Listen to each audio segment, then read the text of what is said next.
Welcome to another news update on the war in Ukraine. This is the account with the report for day 359. Thank you for joining me. Today I have two extra segments. The first is about the Munich Security Conference and the second is about the Auchan Scandal. Due to these extra segments, the report is a bit longer today. Otherwise, I grouped the rest of the updates into the usual: situation inside Ukraine, the occupied territories, Russia and Belarus, including reports on the meeting between Putin and Lukashenko, and the international developments, with updates on military aid to Ukraine and the spy scandal in Germany. But before we start the news, a look at the flashpoints along the front. Kreminna. Repelled attacks were reported in the area of Kreminna and Dibrova. The situation continues to be very fluid. It seems Russia cannot achieve a significant breakthrough even with the forces committed. Bakhmut. Ukraine reportedly launched a counterattack southwest of Bakhmut and managed to capture lost positions south of the TO-504 highway. In the north, Russia claimed it captured Paraskofivka. The footage provided was geolocated to the northern end and the center of the settlement, roughly marked here. Considering that Wagner has often jumped the gun on reporting a settlement as captured, it is most likely that Paraskofivka is still in part contested. Repelled attacks were reported around Paraskofivka, Bakhmut and Ivanivske today. Marinka. Russia made slight progress north of the settlement. Russia claimed Marinka as captured weeks ago, but Ukrainian positions have been geolocated to the center, meaning the situation is in a deadlock. It seems Russia is now trying to go around the settlement to break the stalemate. To start the news segment, a quick overview of the opening speech of President Volodymyr Zelensky at the Munich Security Conference. Ladies and gentlemen, I agree to all of you and would like to... Zelensky stated that there is no alternative to Ukraine's membership in the EU and NATO in his opening speech at the Munich Security Conference. Ukraine will also not make any compromise with Russia. There is no alternative to the complete expulsion of Russian troops from the territory of Ukraine. Should the authorities of Belarus decide to help the Russian Federation in this genocidal war against Ukraine and order its army to invade, none of their soldiers will return home. President Zelensky further said that while the Allies are discussing strengthening the defense of Ukraine, Russia wants to bring down Moldova. He also believes that a quick victory for Ukraine with the liberation of all occupied territories is realistic. The real goal is the fast liberation of Ukraine so that next year we can meet in Munich for the first post-war security conference, provided that Ukraine is free, Europe is free, the world is free. The next Munich Security Conference will be held in February 2024. Zelensky further stated that the anti-corruption system in Ukraine is one of the most powerful in Europe. Meanwhile, Ukraine's Foreign Minister Dmytro Kuleba is planning to hold more than 10 bilateral meetings, including with US Secretary of State Antony Blinken and Director of the Office of the Central Foreign Affairs Commission of the Chinese Communist Party, Wang Yi. During the opening of the exhibition, War Crimes of Russia, at the Munich Security Conference, Andriy Yermak, head of the Office of the President of Ukraine, stated that the idea of creating a so-called hybrid tribunal as an instrument for investigating the crime of aggression committed by the Russian Federation is unacceptable. During the Munich Security Conference, German Chancellor Olaf Scholz called on international partners who are armed with Western-style battle tanks to send them to Ukraine immediately. Everyone who wanted to send tanks to Kyiv before should do so now. According to the German Defense Minister Boris Pistorius, German Leopard tanks are expected to arrive in Ukraine not later than the last week of March. And now a look at the Auchan Scandal uncovered by The Insider, Le Monde and Bellingcat. A joint investigation by The Insider, Le Monde and Bellingcat uncovered that the Russian subsidiary of French retail giant Auchan has been supporting the Russian war effort by sending aid to the Russian military. The supplies consisted of both goods from Auchan's warehouses and goods collected by volunteers at Auchan stores in different oblasts of the Russian Federation. Collection points were uncovered in St. Petersburg stores and several oblasts, for example Samara, Rybinsk and Vladimir, and coordinated with the Moscow office. The investigation mentions a letter that was sent to employees of stores in St. Petersburg. Colleagues, please put together a session for humanitarian aid and send it to the Severny store tonight. Give feedback once the pallets are ready. The goods in the above-mentioned package do not look like humanitarian aid at all. Socks for men of shoe size 40, cigarettes, lighters, razors, but nothing for women and children. The amount of goods, in this case 1,000 tubes of toothpaste and 500 lighters, indicates that there were many recipients, probably enough for 1 or 2 battalions. This humanitarian aid is then formalized as a purchase by 10 legal entities which are interconnected. They all serve the St. Petersburg Passagieravtotrans, which in turn is a part of the city's Committee on Transportation. Some of these legal entities, when asked by journalists, did not hide the fact that the goods were sent to the Russian military. The Ukrainian subsidiary of Auchan has stated that they were shocked by the journalists' investigation into the aid to the Russian army and demanded explanations from the French main office. Dmytro Kuleba, the head of the Ministry of Foreign Affairs of Ukraine, wrote on Twitter that he will be raising the issue with his French counterpart. The management of Auchan said in a statement that it is very surprised by these accusations and will launch an immediate investigation. And now a look at all the minor news out of Ukraine. Late last night, Russian troops launched a missile attack on Kharkiv Oblast and the city of Kharkiv, presumably using S-300 missiles. 4 explosions were reported in Kupiansk. Another 3 explosions were recorded in the city of Kharkiv, however, nothing of importance was struck. Volodymyr Zelensky, president of Ukraine, has appointed Dmytro Brzezinski, who was in charge of the defense of the city of Cherniviv, as the head of the Chernihiv City Military Administration of the Chernihiv district in Chernihiv Oblast. Brzezinski is a military man. He has headed the 93rd Mechanized Brigade, Holodny Yar, since March 2019. Previously, he was the Chief of Staff and First Deputy Commander of the 58th Motorized Infantry Brigade military unit named after Hetman Ivan Vyhovsky. During an interview with Island TV, Deputy Foreign Minister Andriy Melnik said that he believes Russia will be able to continue its war against Ukraine in its current form for many years. According to Melnik, Western sanctions introduced at the beginning of the war did not lead to a complete economic collapse in Russia. The Ukrainian President Volodymyr Zelensky has addressed the participants and guests of the 73rd Berlinale, the Berlin International Film Festival. He stated that just like Berlin was divided for many years, Russia is now trying to build the same kind of wall in Ukraine. President Zelensky and Prime Minister of the Netherlands Mark Rutte discussed during a meeting in Kyiv further aid to Ukraine.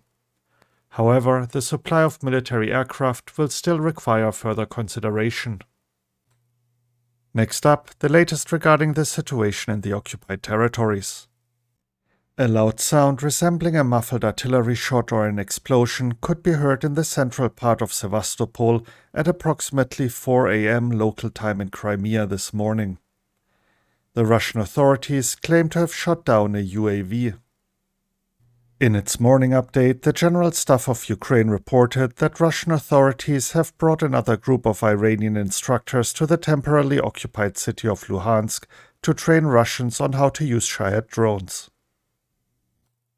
Moving on to the news updates from Russia and Belarus. As mentioned in yesterday's report, Belarusian President Alexander Lukashenko traveled to Russia for a meeting with Russian President Vladimir Putin. The main topics of the meeting are a possible Russian-American summit in Minsk and voluntary contributions from businesses to the state's budget. During the meeting, Lukashenko mentioned that his country has fulfilled all agreements made with Russia in the field of security and defense about 3 months ago, 100%. He also said Belarus is ready to start manufacturing Su-25 attack jets that Russia is actively using in its war against Ukraine for a little technological support by Russia. According to Lukashenko, Belarusian specialists are already producing up to 1,000 components for Russian MS-21 and Sukhoi Superjet passenger aircraft. Lieutenant General Andrei Mrodvichev, who gave the order to assault the Azovstal plant in Mariupol, has been appointed as the new commander of the Central Military District of Russia. Russian President Vladimir Putin is issuing personal pardons to prisoners recruited by the Wagner PMC for the war in Ukraine. The entry in the federal-level integrated databank, the Russian police database, states, exempt from further serving their sentences on grounds provided in a presidential decree on clemency.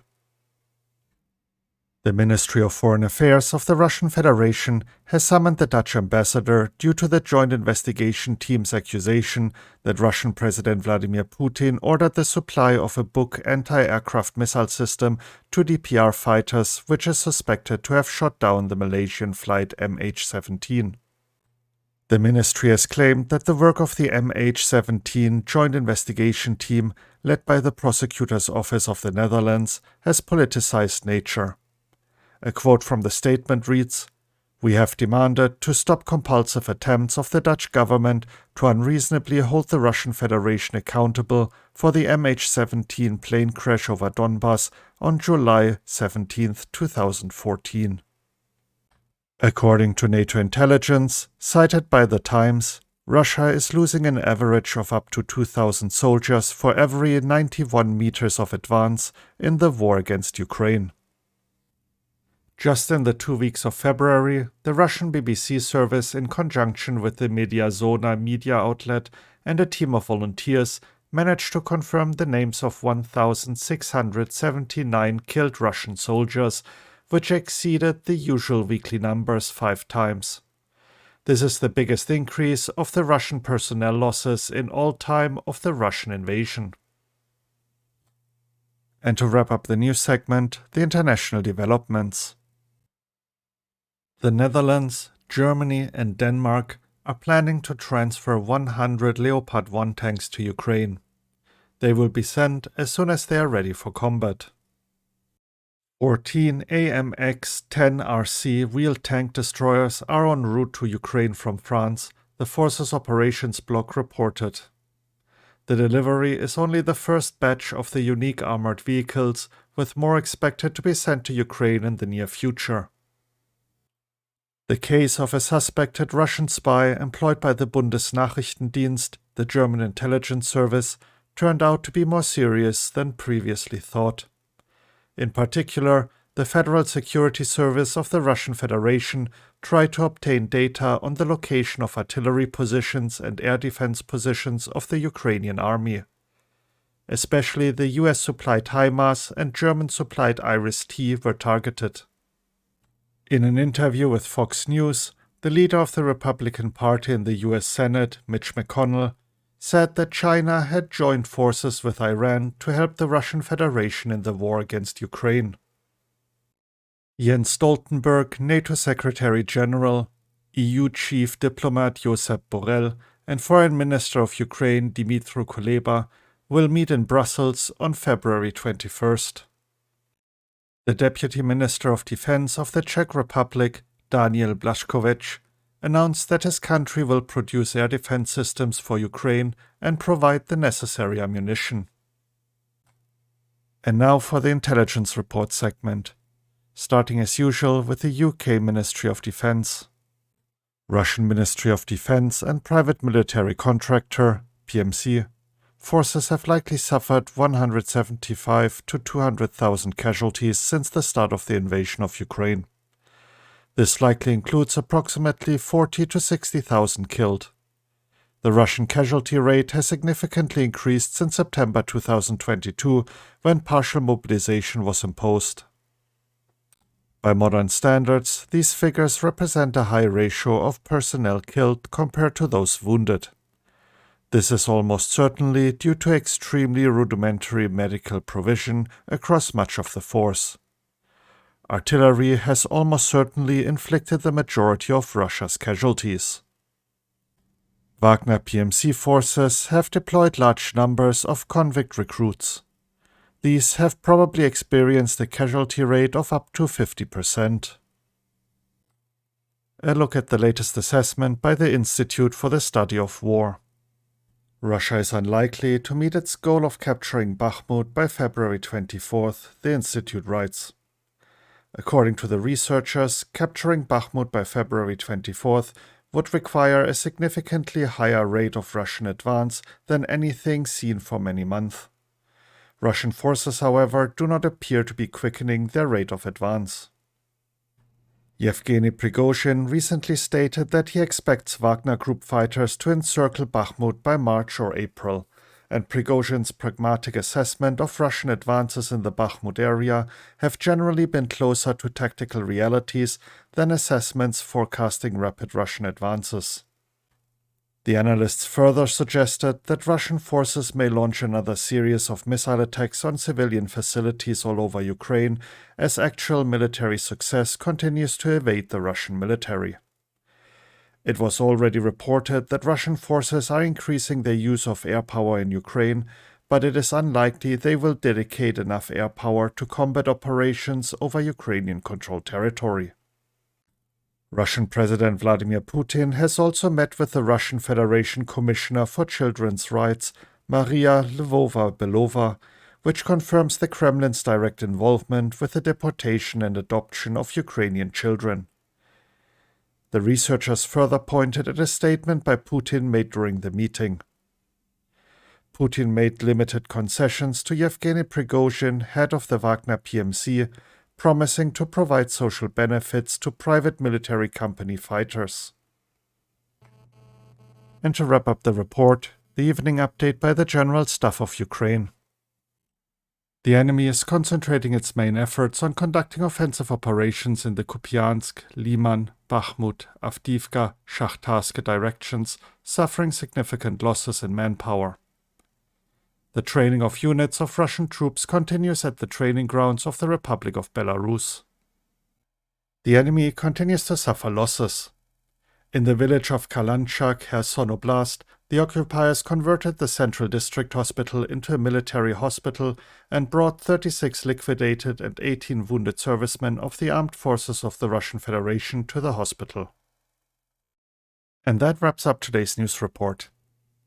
If you're interested in any of the articles, you can find links to them in the description. Also, if you enjoyed the report and found it informative, please consider sharing it with others. Thank you for tuning in and have a great day. You were listening to The Account. Slava Ukraini.